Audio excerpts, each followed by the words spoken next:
ফল ফুল মাছ আৰু শাক পাচলি জাতিষ্কাৰে এখন আচলতে ধুনীয়া বাৰী আৰু এই বাৰীখন হৈছে শিৱসাগৰ জিলাৰ হাতীঘুলি ঐতিহাসিক হাতীঘুলি গহৰাগুৰি অঞ্চলৰ আৰু আমাৰ লগত সেই বাৰীৰ মালিক আছে বুবুল নাথ ছাৰ তেখেতে বৃত্তিত আচলতে শিক্ষকতা কৰে আৰু বুবুল নাথ ছাৰে আচলতে ধুনীয়াকৈ এই যিখন বাৰী তেখেতে দেখা পাইছে আপোনালোকে নাৰ্জী ফুলে আচলতে জাতিষ্কাৰ হৈ থকা ফুলি থকা এখন বাৰী আৰু তাৰ মাজে মাজে আপোনালোকক দেখাইছোঁ লিচু হওক আম হওক কল হওক এইপিনে কচু আছে এইপিনে মাছৰ এটা পুখুৰী বৃহৎ আছে আৰু বিভিন্ন ধৰণৰ আছে বুবুল নাথ ছাৰে এই বাৰীখন আচলতে তৈয়াৰ কৰোঁতে কিমান দিন লাগিছে বা কেনেধৰণে তৈয়াৰ কৰিছে আমি সকলোবিলাক বুবুল নাথ ছাৰৰ পৰা জানিব বিচাৰিছোঁ ছাৰ আপুনি উঠি অহা প্ৰজন্মক এখন আচলতে ধুনীয়া বাৰীৰ সৈতে চিনাকি কৰাই দিছোঁ আৰু সেই উঠি অহা প্ৰজন্মক প্ৰথমতেই কি ক'ব এখন বাৰী তৈয়াৰ কৰিবলৈ আচলতে কেনেদৰে তেওঁলোক আগবাঢ়িব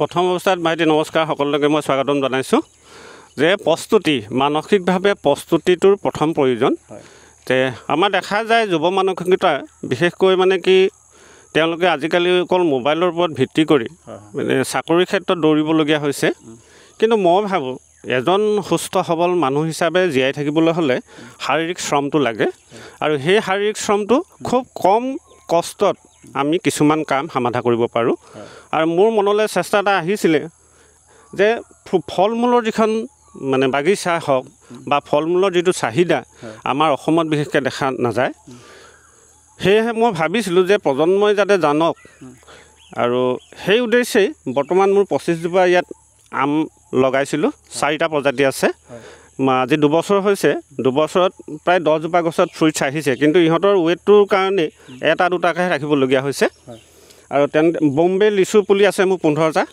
আৰু এইখিনি মই জনাত মানে 4 বছৰৰ ভিতৰত সি ফুলফিলকৈ লাগিবলৈ আৰম্ভ কৰিব আপুনি দেখুৱাই যদি আমাৰ আছে এইটো মই যোৱা বছৰ লগাইছিলোঁ এইটো কাটিং পুলি অম্ৰপল্লী আৰু ই মানে ৱেট লোৱাৰ কাৰণেহে মই এইকেইটা ৰাখিলোঁ মানে 2 বছৰ হৈছে গতিকেলৈ অহা বছৰ মই ইয়াক কাটিং কৰিম কাটিং কৰাৰ পাছত তাৰ ঠাল ঠেঙুলিবিলাক আৰু বাঢ়ি আহিব ঠিক তেনেদৰে এই লিচু পুলিজোপা এইজোপা 2 বছৰ হৈছে 4 বছৰ ইয়াত গ্ৰ'থটো এই আৰু 2 ফুট 4 ফুট ওপৰলৈ যাব এইটো মানে ইমানটো হৈ যাব আৰু চৰাই চিৰিকটি প্ৰটেকশ্যনৰ কাৰণে ইয়াক ৰাউণ্ডকৈ আমি নেট দি পেলাই বা আঁঠুৱা ছিষ্টেমত ইয়াক ৰাখিব পৰা যাব সেইটো কাৰণে এই কাটিং পুলিবিলাকৰ খেতি কৰাটো অতি ভাল বুলি মই ভাবোঁ যিটো আপোনাৰ এতিয়া নাৰ্জী ফুল দেখিছোঁ এই নাৰ্জী ফুলটো আপুনি কৃষি বিভাগৰ লগত আচলতে জড়িত হৈ পেলাই কৰিছেনে নে নিজাববীয়াকৈ আপুনি কৰিছে এই কথাটো হ'ল কি যে NGO নিচিনাকৈ আমাৰ শিৱসাগৰ জিলা গৌৰীসাগৰ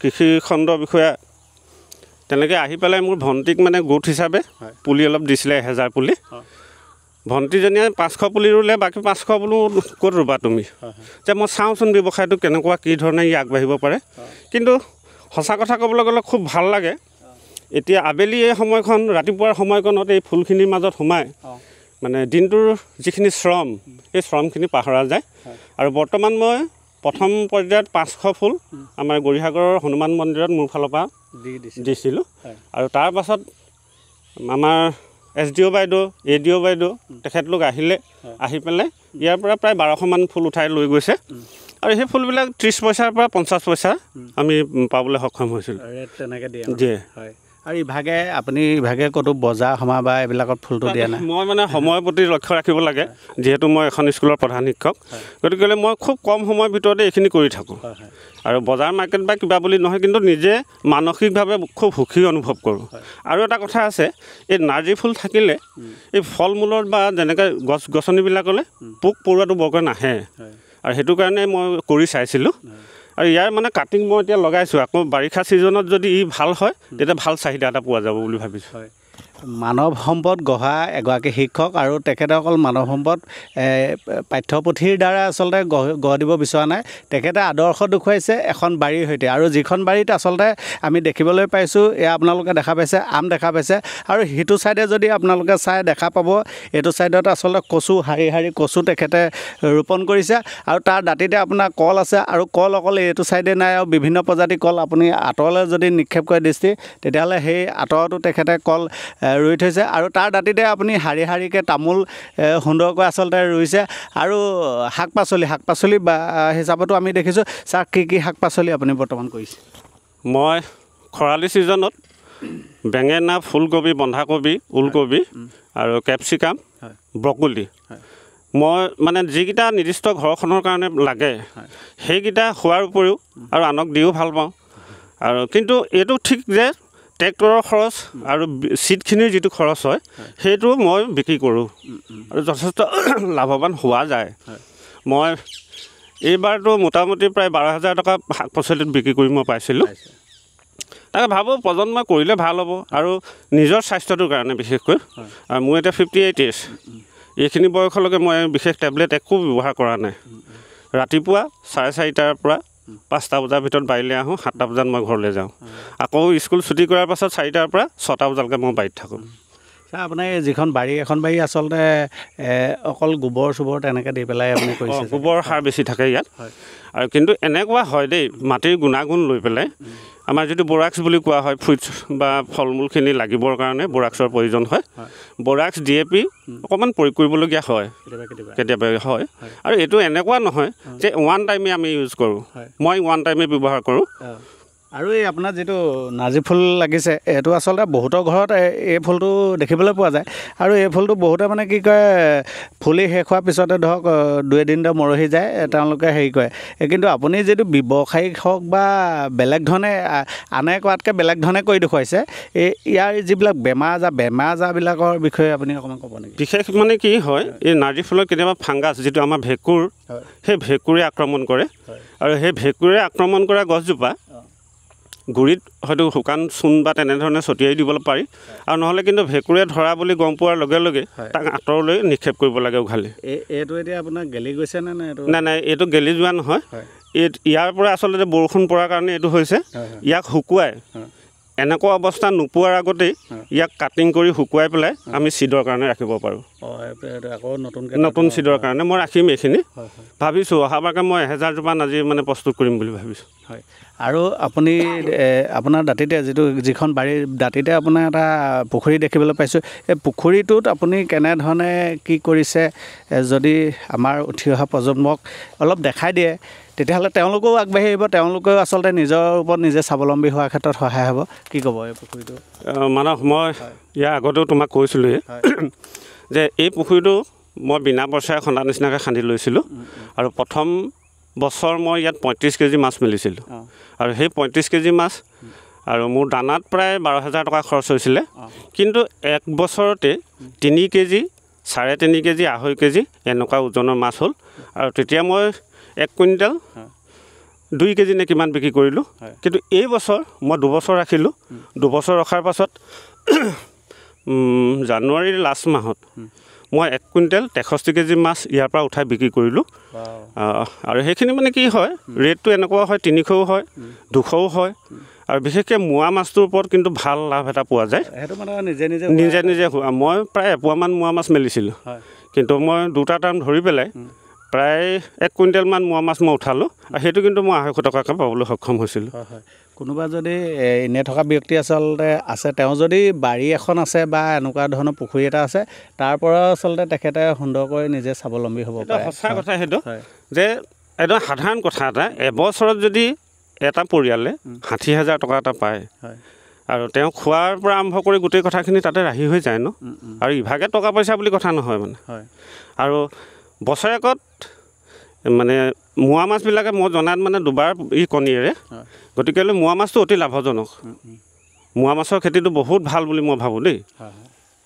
হয় ছাৰে আৰু এইবিলাক যিবিলাক শাক পাচলি কৰিছে শাক পাচলিলৈ আমি অকণমান যাব বিচাৰোঁ আৰু শাক পাচলিনো ছাৰে কেনেধৰণে কৰিছে এই সকলোবিলাক ছাৰৰ পৰা জানিম ছাৰ কি কৰিছে শাক পাচলি কি কৰিছে এইবাৰ মানে কি হ'ল মই খৰালি ছিজনত সকলোখিনি কৰিছিলোঁ এই বাৰিষা ছিজনত জিকা তিয়ঁহ দাংবৰতি এইবিলাক কৰিছিলোঁ কিন্তু বতৰৰ কাৰণে নে কি ক'ব নাজানো কিন্তু এইবাৰ বৰ ফলপ্ৰসূ হোৱা নাই জিকাবিলাকৰ ক্ষেত্ৰত কিন্তু দাংবৰতি তিয়ঁহ কোমোৰা এইবিলাক মই ভালেই পাইছোঁ আৰু মই সেই মাজতে মানে জলকীয়া লগাইছিলোঁ অলপ। মই সেইটো কথাকে আপোনাক সুধিব বিচাৰিছোঁ। আচলতে এটা জলকীয়া দেখিছোঁ, মানে বহুত বিধ দেখিছোঁ। এই জলকীয়াটো কি জলকীয়া হয় নো? এইটো আমাৰ যিটো দালিত দি পেলাই খাই যায় ৰঙা যিটো দীঘল জলকীয়া, দীঘল জলকীয়া, কাশ্মীৰী জলকীয়া বুলি যিটো কোৱা হয়। হয়। সেইটো আৰু আমি দেখাম কাশ্মীৰ যিটো জলকীয়া, কাশ্মীৰ জলকীয়া আচলতে খুব সুন্দৰকৈ শাৰী পাতি আছে। কিমান জোপামান আছে এইটো? 10 জোপাহে আছিলে। মই এনেই পৰীক্ষামূলকভাৱে কৰিছিলোঁ, কিমান ধুনীয়া প্ৰডাকশ্যন চোৱা। হয়, প্ৰতিজোপাতে আমি দেখিছোঁ এইটো ওপৰত আছে। এজোপা গছত হয়তো ওপৰত ওলাই যাব আৰু সুন্দৰকৈ পকিও আছে, বহুত পকিও আছে। আপুনি এইবিলাক আগত উঠাইছে? উঠালোঁ। ক'ৰবাত দিয়ে নেকি? নাই, মই ঘৰতে এইখিনি ৰাখিছোঁ। মানে চাইছোঁ যে কেনেকৈ কি লাভ কৰিব পাৰি। হয়, এই জলকীয়াটো সাধাৰণতে ঘপকেনে বেমাৰ লাগে। আপুনি এই জলকীয়াটো নাই, মোৰ বেমাৰ নাই লগা। যদি আপোনালোকে কৰিব বিচাৰে, এনেকুৱা জলকীয়া কৰিব বিচাৰে, কাৰণ মই আজি দেখি অভিভূত হৈ পৰিছোঁ। এই জলকীয়া বহুত জলকীয়া দেখিছোঁ, এই জলকীয়াটো কিন্তু ধুনীয়া হৈছে যথেষ্ট। আৰু ছাৰে আচলতে চাগে কষ্টও কৰিছে। আৰু এটা কথা মই জানো ছাৰৰ ওপৰত, ছাৰে এই বাৰীখনত যথেষ্ট সময় দিয়ে। ছাৰ আচলতে আপুনি বৃত্তিত শিক্ষকতা কৰে, তাৰ মাজতো এনেকুৱা এখন আচলতে বাৰী তৈয়াৰ কৰে। কেনেধৰণে আপুনি সময়টো দিয়ে বা কেনেধৰণে ভাবে এই কথাটো? মানস, এটা কথা কি যে মই মানুহৰ চিন্তা চৰ্চা আৰু কৰিম বুলি যিটো সংকল্প, এইটো খুব প্ৰয়োজন আমাৰ যুৱ প্ৰজন্মৰ কাৰণে। এতিয়া মই কৈছোঁ যে বৃত্তিত মই এজন শিক্ষক, আৰু ভগৱানৰ কৃপাত ৰাইজৰ আশীৰ্বাদত ধনিৰাম গগৈ মধ্য ইংৰাজী বিদ্যালয়খন আমগুৰি শিক্ষাখণ্ডৰ ভিতৰতে এখন ভাল বিদ্যালয় হিচাপে পৰিচিত হৈ আছে। আৰু এটা কথা কৈছোঁ যে মই মোৰ দেউতাৰ পৰা অনুপ্ৰাণিত হৈছিলোঁ। যে দেউতাক খুব কষ্ট কৰি মানে এই সম্পত্তিখিনি গঢ় লৈছিলে। আৰু দ্বিতীয়তে কি, আমাৰ উঠি অহা যিসকল সন্তান, এই ল'ৰা ছোৱালীখিনিয়ে বা সন্তানসকলে যাতে কিবা এটা দেখক, কিবা এটা শিকক।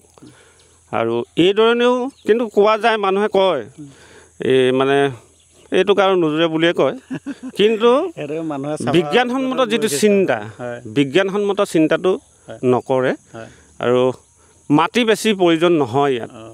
আৰু মই সেইটোৱে কৈছোঁ, মই 4:30 বজাত সদায় সাৰ পাওঁ ৰাতিপুৱা। সেই সময়কণ 7টা বজালৈকে মই বাৰীত কোৰখন লৈ সোমাই দিওঁ। আৰু স্কুলৰ পৰা আহি যদি অফিচিয়েল একো কাম কাজ নাথাকে, মই মানুহৰ ঘৰত বৰকৈ ফুৰি ভাল নাপাওঁ। ঘৰত পৰিয়ালৰ লগত অকণমান কণ্ট্ৰলো হয়, পৰিয়ালকো সময় নিদিওঁ, কিন্তু বাৰীখনত সময়টো দিওঁ। আৰু সেইটো কেৱল মাত্ৰ মোৰ নিজৰ স্বাস্থ্যটোৰ কাৰণে। যে যিহেতু এতিয়া 58 আছে মোৰ, এইখিনি সময়লৈকে ভগৱানৰ কৃপাত মই একো ইউজ কৰা নাই, একো দৰৱ জাতি ব্যৱহাৰ কৰিবলগীয়া হোৱা নাই। এনেই চৰ্দি কাহ বা পায়খানা চাইখানা সেইটো বেলেগ কথা, কিন্তু ইভাগে চুগাৰ প্ৰেছাৰ বা কিবা এইখিনি মোৰ নাই এতিয়ালৈ। 58 years, 58 বছৰীয়া এগৰাকী শিক্ষক, আৰু যিগৰাকী শিক্ষকে আচলতে এই যিটো তেওঁ খাদ্যাভ্যাস কৰিবলৈ যাওঁতে তেওঁ বাৰীতে থকা যিবিলাক ফচল, সেই ফচলবিলাকৰ লগত আচলতে তেখেতে নিজে তৈয়াৰ কৰিছে, আৰু সেইবিলাকে আচলতে খাদ্য হিচাপে গ্ৰহণ কৰি এটা সুস্থিৰ আচলতে মন বা শৰীৰ লৈ তেখেত আছে। আৰু অনাগত দিনতো দীৰ্ঘায়ু ছাৰৰ কামনা কৰিছোঁ, যাতে ওচৰ চুবুৰীয়া হওক বা অঞ্চলে হওক, ছাৰৰ বাৰী বানি পেলাই খাদ্যত তেওঁলোকে গ্ৰহণ কৰিবগৈ পাৰে। আৰু ছাৰে এটা কথা কৈ গৈছে যে নোজোৰে, ছাৰক হেনো নোজোৰে। বহুতে আচলতে এইটো কয়, এইটো আচলতে ছাৰ মানুহৰ স্বভাৱগত বৈশিষ্ট্য বুলিয়ে ক'ব পাৰি।